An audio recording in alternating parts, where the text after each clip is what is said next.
शाही agree talk podcast का vision है भारतीय कृषि को सशक्त बनाना, कहानी कहने और डिजिटल मीडिया की ताकत से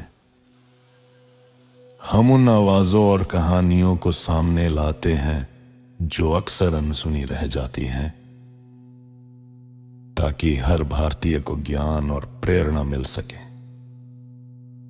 जागरूकता और उत्साह के माध्यम से हम कृषि को भविष्य की ओर ले जाना चाहते हैं और भारत को हाईटेक खेती के क्षेत्र में वैश्विक अग्रणी बनाना चाहते हैं। सोचिए जरा, एक कंप्यूटर साइंस इंजीनियर जिसे खेती से मतलब कोई लेना देना ही नहीं था, और वो न सिर्फ खेती में उतरती है बल्कि चंदन जैसी मुश्किल और लंबी फसल से करोड़ों कमाने का एक सफल मॉडल बना देती है। हाँ, और ये सफर बिल्कुल आसान नहीं था। इसमें सामाजिक दबाव थे, बड़ी बड़ी असफलताएं भी आईं, लेकिन जबरदस्त वापसी भी हुई। बिल्कुल। और यही कहानी, यही सफर आज हमारी चर्चा का केंद्र है। हम कृषि वानिकी मतलब एग्रो फॉरेस्ट्री और एकीकृत खेती यानी इंटीग्रेटेड फार्मिंग, इन मॉडलों को समझने की कोशिश करेंगे। हाँ, जिन्होंने ये सब संभव बनाया। हमारे पास जो जानकारी है वो एक कामयाब किसान है, कविता मिश्रा। उनके इंटरव्यू पर आधारित है, तो उनके अनुभव से हमें काफी कुछ सीखने को मिलेगा। हाँ, तो आज हमारा मकसद यही है कि ये जो नए तरीके हैं खेती के, इनमें कितनी क्षमता है ये देखें। एक किसान की जो पूरी यात्रा रही उससे सीखें, और खासकर खेती में महिलाओं के सामने क्या चुनौतियां आती हैं, क्या मौके होते हैं, इस पर भी बात करें। बिल्कुल। और उन लोगों के लिए जरूरी बातें निकालें जो खेती को एक टिकाऊ और मुनाफे वाला काम बनाना चाहते हैं। तो चलिए शुरू करते हैं कविता मिश्रा की कहानी से। कंप्यूटर साइंस इंजीनियर, खेती का कोई इरादा नहीं, फिर क्या हुआ, कैसे शुरुआत हुई? देखिए, उनकी शादी हुई कर्नाटक के रायचूर जिले में। हाँ। एक किसान परिवार में। अच्छा। और वो इलाका वो सूखाग्रस्त माना जाता है। अच्छा। वो तो असल में चाहती थी कि पति के साथ बेंगलुरु जाकर सॉफ्टवेयर इंडस्ट्री में ही काम करें, लेकिन वो जो पारंपरिक सोच होती है ना, हाँ, वो आड़े आ गई। बिल्कुल। ससुराल वालों ने बाहर नौकरी करने की इजाजत ही नहीं दी। बल्कि जैसा उन्होंने बताया इंटरव्यू में कि उनका एक इंटरव्यू का सिलेक्शन लेटर तक फाड़ दिया गया था। अरे! हाँ, उनसे बस यही उम्मीद थी कि वो घर संभाले बस। ये बड़ी अजीब बात है कि जिन सामाजिक रुकावटों ने उन्हें शुरू में रोका, शायद उन्हीं ने बाद में उन्हें आर्थिक रूप से और स्वतंत्र और एक ज्यादा टिकाऊ खेती मॉडल बनाने के लिए शायद प्रेरित किया हो सकता है। लेकिन शुरुआत तो बहुत ही मुश्किल थी। मतलब जमीन कैसी थी, पानी का क्या हाल था? हाँ, वही मैं पूछने वाली थी। शुरुआत बहुत चुनौतीपूर्ण थी। जमीन एकदम बंजर, पथरीली, ऊबड़ खाबड़, और पानी की तो बहुत ही ज्यादा किल्लत। ओह! कई बोरवेल खुदवाए, लेकिन कोई नतीजा ही नहीं निकला, पानी नहीं। आखिरकार बहुत मशक्कत के बाद कहीं जाकर सिर्फ 1.5 इंच पानी मिला, सिर्फ 1.5 इंच। बस 1.5 इंच पानी में क्या होता है? कुछ नहीं। ऊपर से वो सामाजिक निराशावाद अलग। लोग कहते थे, अरे ये औरतों का काम नहीं है, तुमसे नहीं हो पाएगा, छोड़ दो ये सब। उन्हें खुद ही जमीन साफ करनी पड़ी। सोचिए, 45 डिग्री तापमान में काम करते हुए चक्कर खाकर गिर भी गई एक बार। बाप रे! तो ऐसे मुश्किल हालात में उन्होंने शुरुआत कैसे की? कौन सी फसल चुनी फिर? देखिए, पानी की कमी थी, तापमान ज्यादा था, तो इन बातों को ध्यान में रखते हुए उन्होंने अनार की खेती से शुरुआत की। अच्छा, अनार। हाँ, क्योंकि अनार जो है वो ऐसी मुश्किल परिस्थितियों को थोड़ा झेल लेता है। हाँ। और ये फैसला उनका सही साबित हुआ। अच्छा। हाँ, उन्हें अच्छी सफलता मिली। भाव भी बहुत अच्छे मिले। 63 रुपए प्रति किलो से शुरू होकर 180 रुपए प्रति किलो तक भाव मिला उनको। वाह, ये तो बढ़िया है। इससे उनका आत्मविश्वास काफी बढ़ा। उन्हें लगा कि हाँ भाई, वो खेती में कुछ कर सकती हैं। एक उम्मीद जगी। लेकिन फिर मुझे याद है आपने बताया था कि एक बड़ी मुश्किल आई जिसने सब कुछ बदल दिया। हाँ, बिल्कुल। किस्मत ने ऐसा पलटा खाया कि भारी बारिश हुई, बहुत ज्यादा। उनका पूरा खेत पानी में डूब गया। ओह! और फिर अनार की फसल में बैक्टीरियल ब्लाइट नाम की एक बीमारी लग गई। पूरी की पूरी फसल, मतलब सब खत्म, बर्बाद हो गई। अरे यार, कितना नुकसान हुआ होगा। ये कोई छोटा मोटा नुकसान नहीं था। करीब 50 लाख का घाटा हुआ। 50 लाख! 50 लाख! ये तो बहुत बड़ा अमाउंट है। बहुत बड़ा। जिन खरीदारों ने एडवांस दिया हुआ था वो पैसे वापस मांगने लगे, जिनसे कर्ज लिया था वो तगादा करने लगे। मतलब चारों तरफ से मुसीबत। सफलता के ठीक बाद ऐसी असफलता तो इंसान को बिल्कुल तोड़ देती है। कविता जी ने इसे कैसे झेला, क्या हुआ फिर? ये उनके लिए बहुत बहुत बड़ा सदमा था। उन्होंने कहा भी कि जब आप उड़ते हैं तो सब हाथ पकड़ते हैं, गिरते हैं तो कोई नहीं आता। उन्हें ऐसा लगने लगा जैसे उन्होंने कोई गुनाह कर दिया हो। आत्मविश्वास बिल्कुल खत्म, जीरो। वो डिप्रेशन में चली गई। लेकिन यहाँ उनके पति उनके सबसे बड़े सहारे बने। जब सबने बिल्कुल मुंह मोड़ लिया था, तब उनके पति ने ना सिर्फ उन्हें इमोशनली संभाला बल्कि बाहर से लोन लेकर आर्थिक मदद भी की। अच्छा। कविता जी के शब्द बहुत मायने रखते हैं यहाँ। उन्होंने कहा, मेरी माँ ने मुझे जन्म दिया मगर मेरे पति ने मुझे पुनर्जन्म दिया। ये बात तो बिल्कुल सही है। महिलाओं की सफलता में परिवार का, खासकर जीवन साथी का साथ कितना ज्यादा जरूरी होता है। अच्छा, तो इस अनुभव ने उन्हें खेती के तरीके बदलने पर भी मजबूर किया होगा, है ना? हाँ, निश्चित रूप से। इस बड़ी असफलता ने उन्हें मोनोक्रॉपिंग सिर्फ एक ही फसल पर निर्भर रहने का जो जोखिम है वो सिखा दिया। हाँ, वो समझ आ गया होगा। बिल्कुल। उन्हें समझ आया कि आय का एक टिकाऊ मॉडल बनाना है तो कुछ अलग करना पड़ेगा, जिसमें जोखिम कम हो और आय के कई स्रोत हों। यहीं से उनका रुझान जो है वो एकीकृत खेती यानी इंटीग्रेटेड फार्मिंग और कृषि वानिकी यानी एग्रो फॉरेस्ट्री की तरफ बढ़ा। अच्छा, ये एकीकृत खेती और कृषि वानिकी, ये शब्द हम सुनते तो हैं, लेकिन इनका सही मतलब क्या है? और ये जो पारंपरिक खेती होती है उससे कैसे अलग है? देखिए, एकीकृत खेती का सीधा सा मतलब है खेती के अलग अलग हिस्सों को एक साथ जोड़ना। जैसे अनाज और सब्जियों की खेती हो गई कृषि, हाँ। फलों के बाग लगा लिए बागवानी, लकड़ी वाले पेड़ लगा दिए कृषि वानिकी, और साथ में पशुपालन भी कर लिया, गाय भैंस भेड़ मुर्गी कुछ भी। अच्छा। इसका जो मूल सिद्धांत है वो है विविधीकरण, डाइवर्सिफिकेशन। इससे होता यह है कि आपको अलग अलग समय पर अलग अलग स्रोतों से इनकम मिलती रहती है। अच्छा। एक चीज फेल हो गई तो दूसरी संभाल लेती है। हाँ, मतलब एक मल्टी लेयर इनकम मॉडल हाँ जैसा हो गया। हाँ बिल्कुल। इसे ऐसे समझ सकते हैं जैसे कृषि यानी जो नकद फसलें होती हैं, सब्जियां वगैरह, वो आपको 1.5 से 6 महीने में शॉर्ट टर्म इनकम दे देती हैं। ठीक है। फिर बागवानी यानी फलों के पेड़, ये आपको 1 साल से लेकर 40 साल तक मध्यम अवधि की मीडियम टर्म इनकम का स्रोत बनते हैं। और फिर आती है कृषि वानिकी। इसमें लकड़ी वाले पेड़ होते हैं जैसे चंदन या सागौन। ये 12-15 साल या उससे भी ज्यादा समय में एक बड़ी लॉन्ग टर्म इनकम या कह लीजिए एक पेंशन जैसा फंड तैयार कर देते हैं। अच्छा। और साथ में पशुपालन, दूध, अंडे, गोबर की खाद, इनसे लगातार एक सहायक आय, एक सपोर्ट इनकम बनी रहती है। तो कविता जी ने अपने फार्म पर इसे कैसे लागू किया है? क्या क्या उगाती हैं वो अभी? उन्होंने अपना जो 8 एकड़ 10 गुंटा करीब 8.25 एकड़ का फार्म है, उसको इसी मॉडल पर ढाला है। पेड़ों की तो जबरदस्त विविधता है वहाँ। हाँ, क्या क्या है? चंदन और सागौन जैसे कीमती पेड़ तो हैं ही, उनके साथ आम, अमरूद, शरीफा, आंवला, इमली, जामुन, कई तरह के फलदार पेड़ हैं। और देशी पशुधन भी है, जिसमें देशी गायें हैं, भेड़ें हैं और एक खास किस्म की देशी मुर्गियां भी हैं, ड्रैगन फाइटर नस्ल की। Dragon fighter? ये कैसा नाम है? हाँ, ये कोई खास नस्ल होगी। इसके अलावा वो अपनी नर्सरी भी चलाती हैं और करीब 20-25 लोगों को रोजगार भी देती हैं अपने फार्म पर। वाह! तो इस मॉडल के फायदे क्या दिखते हैं साफ साफ, खासकर अगर हम पारंपरिक खेती से तुलना करें तो? फायदे तो कई हैं। सबसे पहला और सबसे बड़ा फायदा है कि जोखिम कम हो जाता है। हाँ, वो तो है। अगर मान लीजिए मौसम खराब हुआ या कोई बीमारी आ गई और एक फसल खराब भी हो गई, तो दूसरी फसलें आपकी आय को संभाल लेती हैं, पूरा नुकसान नहीं होता। सही बात है। दूसरा फायदा है निरंतर नकदी प्रवाह, कैश फ्लो बना रहता है। कभी फसलों से पैसा आ गया, कभी फलों से, कभी दूध या अंडे बेचकर, तो घर खर्च चलता रहता है। तीसरा और शायद सबसे अहम फायदा यह है कि यह दीर्घकालिक वित्तीय सुरक्षा देता है, लॉन्ग टर्म फाइनेंशियल सिक्योरिटी। ये जो कृषि वानिकी वाले पेड़ है ना, चंदन, सागौन, ये एक तरह से आपकी जमीन पर उगता हुआ फिक्स डिपॉजिट है। Fix deposit? वाह! हाँ, ये खेती में उस कमी को पूरा करता है जो अक्सर किसानों को खलती है कि भाई कोई रेगुलर इनकम नहीं है, रिटायरमेंट के बाद कोई सुरक्षा नहीं है। ये मॉडल उसका जवाब देता है। और इसी कृषि वानिकी मॉडल का एक मुख्य आकर्षण है चंदन, है ना? जिसे वो पेंशन फसल भी कहती हैं। ये चंदन इतना खास क्यों है भाई? चंदन, और खासकर भारतीय चंदन, जिसका वैज्ञानिक नाम सैंटलम एल्बम है, वो अपनी अनूठी खुशबू और गुणों के लिए पूरी दुनिया में मशहूर है। हाँ, सुना तो है। इसका इस्तेमाल महंगे इत्रों में होता है, कॉस्मेटिक्स में होता है, पूजा सामग्री में होता है, और लकड़ी की नक्काशी के लिए तो ये बहुत ही कीमती है। अच्छा। भारतीय चंदन में खास बात है, इसमें अल्फा और बीटा सेंटोलॉल नाम के कंपाउंड होते हैं जो इसकी क्वालिटी तय करते हैं।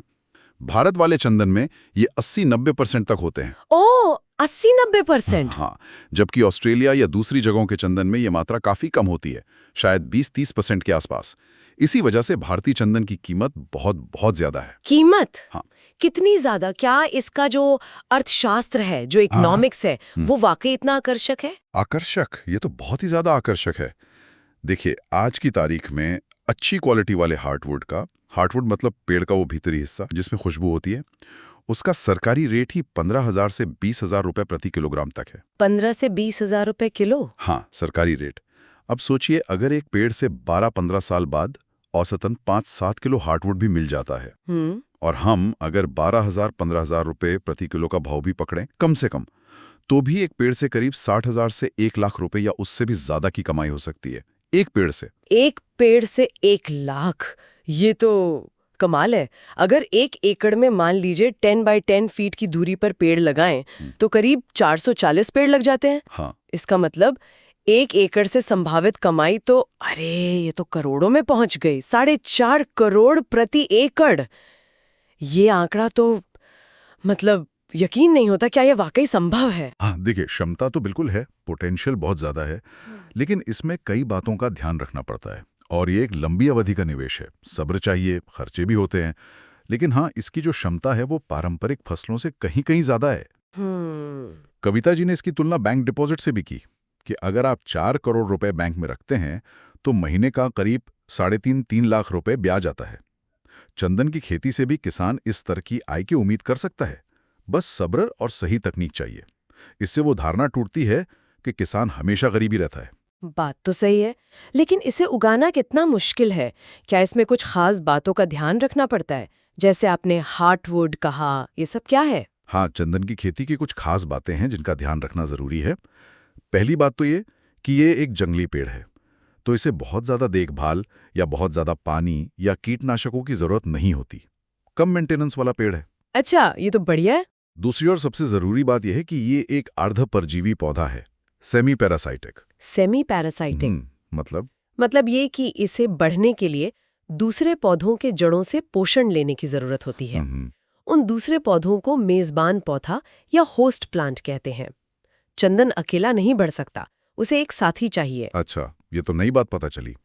तो ये मेजबान पौधा कैसा होना चाहिए और इसका मैनेजमेंट कैसे होता है? मेजबान पौधा कोई फलदार पेड़ भी हो सकता है, जैसे आंवला, संतरा या फिर कैजुरीना जैसा कोई तेजी से बढ़ने वाला पेड़ भी हो सकता है। कविता जी ने तो अपने बागवानी फसलों को ही मेजबान बना दिया है। ओहो, मतलब डबल फायदा। बिल्कुल, फलों से अलग इनकम और चंदन के लिए होस्ट भी मिल गया। बस जरूरी यह है कि मेजबान पौधे को थोड़ा कंट्रोल में रखा जाए, वो चंदन के पौधे पर हावी ना हो जाए, वरना चंदन की बढ़त रुक सकती है। तो समय समय पर मेजबान पौधे की छटाई करनी पड़ती है। समझ गई। और पौधे चुनते समय या लगाते समय किन बातों का ध्यान रखना होता है? बीज कहाँ से लें वगैरह? पौधे की क्वालिटी बहुत अहम है। बीज हमेशा स्वस्थ और परिपक्व मतलब कम से कम 15-20 साल पुराने पेड़ों से लेने चाहिए। कविता जी एक तरीका अपनाती हैं। वो बीजों की व्यवहार्यता मतलब वायबिलिटी जांचने के लिए उन्हें जीवामृत में डालती हैं। जो बीज डूब जाते हैं वो बेहतर माने जाते हैं। अच्छा, ये तो देसी तरीका है। हाँ, और पौधे का तना अगर थोड़ा खुरदुरा हो, रफ हो, तो उसकी मरने की दर कम होती है। दूरी की बात करें तो एक्सपर्ट्स 10 बाय 10 फीट की दूरी की सिफारिश करते हैं। 10 बाय 10 फीट, इतना पास? हाँ, इससे पेड़ों के बीच थोड़ी प्रतिस्पर्धा होती है, एक जंगल जैसा माहौल बनता है जो हार्डवुड बनने के लिए अच्छा माना जाता है। अच्छा, और पानी कितना देना चाहिए? ज्यादा पानी देंगे तो ज्यादा बढ़ेगा? नहीं, चंदन के मामले में ये उल्टा है। कम पानी या पानी का हल्का सा तनाव मतलब स्ट्रेस वो हार्डवुड में तेल की मात्रा बढ़ाने में मदद करता है। अरे वाह। पानी का तनाव पेड़ की ऊंचाई बढ़ाने के बजाय उसके फैलाव को मतलब कैनोपी को बढ़ाता है और तेल ज्यादा बनता है। और कटाई कब होती है? कितने साल इंतजार करना पड़ता है? कटाई के लिए कम से कम 12 से 15 साल का इंतजार करना पड़ता है, तभी अच्छी मात्रा में हार्डवुड बनता है। हालांकि हार्डवुड बनना तो 5-6 साल बाद ही शुरू हो जाता है, पर वो बहुत कम होता है। अच्छा। सबसे ज्यादा तेल जड़ के पास वाले हिस्से में होता है, इसलिए कटाई में पेड़ को जड़ समेत उखाड़ा जाता है और फिर उस जगह नया पौधा लगाना पड़ता है। तो जितना लंबा आप इंतजार करेंगे उतना ज्यादा और बेहतर हार्डवुड मिलेगा। लेकिन इतनी कीमती चीज है तो सुरक्षा भी तो एक बड़ी चिंता होगी। चोरी का डर नहीं रहता? बिल्कुल रहता है। चंदन की तस्करी एक बहुत बड़ी समस्या है, इसीलिए सुरक्षा पर काफी ध्यान देना पड़ता है, काफी खर्चा भी होता है। हाँ, वो तो होगा ही। कविता जी ने अपने फार्म पर हर पेड़ के चारों तरफ लोहे के मजबूत पिंजरे बनवाकर लगवाए हैं, वेल्डिंग करके। हर पेड़ पर? हाँ, हर पेड़ पर साथ में कुत्ते रखे हैं, सीसीटीवी कैमरे लगवाए हैं, रात में तेज रोशनी का इंतजाम किया है। ये सब मिलकर ही इसे वाकई एक पेंशन फसल बनाते हैं। मतलब वैल्यू बहुत है, लंबा टाइम लगता है, लेकिन सुरक्षा भी करनी पड़ती है। सही बात है। पर इसका एक फायदा ये भी है कि ये फलों की तरह खराब नहीं होता। आप इसे काट कर रख सकते हैं, जब अच्छा दाम मिले तब बेचें। अच्छा, कुछ किसान ये भी सोच सकते हैं कि भाई चंदन लगा दिया तो जमीन 15-20 साल के लिए लॉक हो गई, अब उसमें कुछ और नहीं कर सकते। इसका क्या समाधान है? इसका समाधान है इंटरक्रॉपिंग या फिर बाउंड्री प्लांटेशन। वो क्या होता है? इंटरक्रॉपिंग मतलब चंदन के पेड़ों के बीच की खाली जगह में आप कम समय वाली फसलें उगाते रहें, जैसे दालें, सब्जियां या मसाले, जैसा कविता जी करती हैं। अच्छा। या फिर आप चंदन सिर्फ खेत की मेड़ों पर लगा दें, बाउंड्री पर, तो बीच की जमीन आपकी दूसरी फसलों के लिए खाली रहेगी। इस तरह जमीन लॉक नहीं होती और आपको बीच बीच में दूसरी फसलों से इनकम भी मिलती रहती है। हाँ, ये तरीका सही है। अच्छा, इस पूरी कहानी से कुछ बड़े सामाजिक मुद्दे भी जुड़े हुए लगते हैं, जैसे खेती में महिलाओं की भूमिका। आंकड़े तो कहते हैं कि महिलाएं खेती में बहुत एक्टिव हैं, पर क्या उन्हें वो पहचान मिलती है? आंकड़े तो यही दिखाते हैं। ग्रामीण भारत में करीब 76% और शहरी भारत में 61% महिलाएं खेती के कामों में लगी हैं। लेकिन जब बात आती है फैसले लेने की या किसान के तौर पर पहचान की, तो वो अक्सर पीछे रह जाती हैं। हाँ, ये तो है। कविता जी का तो ये कहना है कि कृषि असल में महिला प्रधान है, बस समाज इस बात को मानता नहीं है। महिलाएं अक्सर पुरुषों से ज्यादा काम करती हैं खेत में, लेकिन क्रेडिट ज्यादातर पुरुष को मिल जाता है। तो उन्हें पहचान मिलना, उन्हें समर्थन मिलना, ये बहुत जरूरी है। बिल्कुल। और एक और मुद्दा है युवाओं का खेती से दूर जाना। क्या इस तरह के जो मॉडल हैं, ये युवाओं को वापस खेती की तरफ खींच सकते हैं? आपको क्या लगता है? ये एक बहुत अहम सवाल है। आजकल आम धारणा यही है कि खेती घाटे का सौदा है, इसमें बहुत जोखिम है, इसमें कोई भविष्य नहीं है। हाँ, ज्यादातर युवा यही सोचते हैं। लेकिन ये जो एकीकृत खेती और कृषि वानिकी जैसे सुनियोजित मॉडल हैं, ये दिखाते हैं कि खेती भी एक व्यवस्थित, एक लाभकारी और एक सम्मानजनक पेशा हो सकता है। कविता जी का युवाओं को यही संदेश है कि भाई अपनी जमीन की कीमत समझो, अपनी जड़ों की ओर लौटो।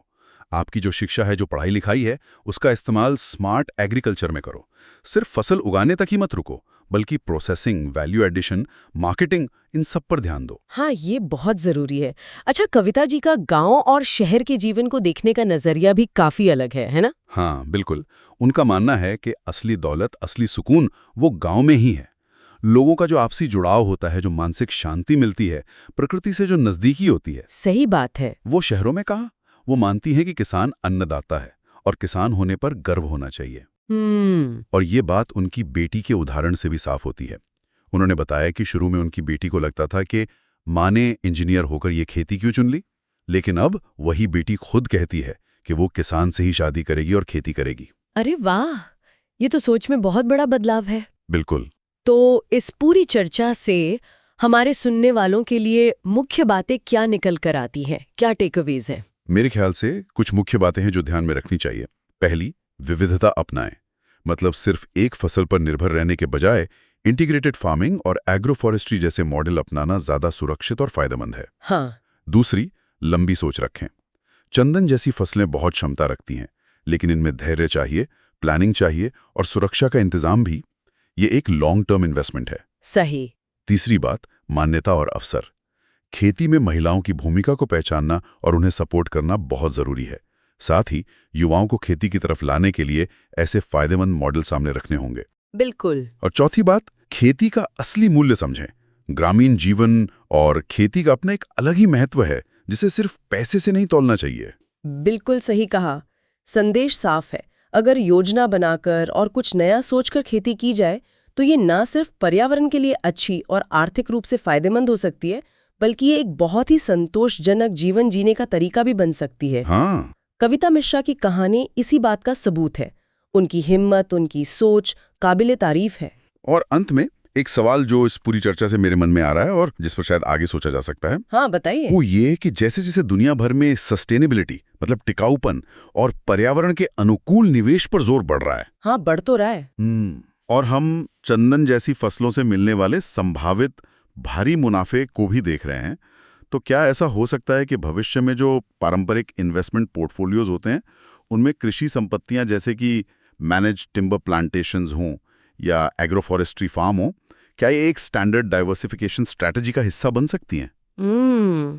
मतलब खेती को फाइनेंस और इन्वेस्टमेंट की दुनिया से जोड़ना। हाँ, बिल्कुल।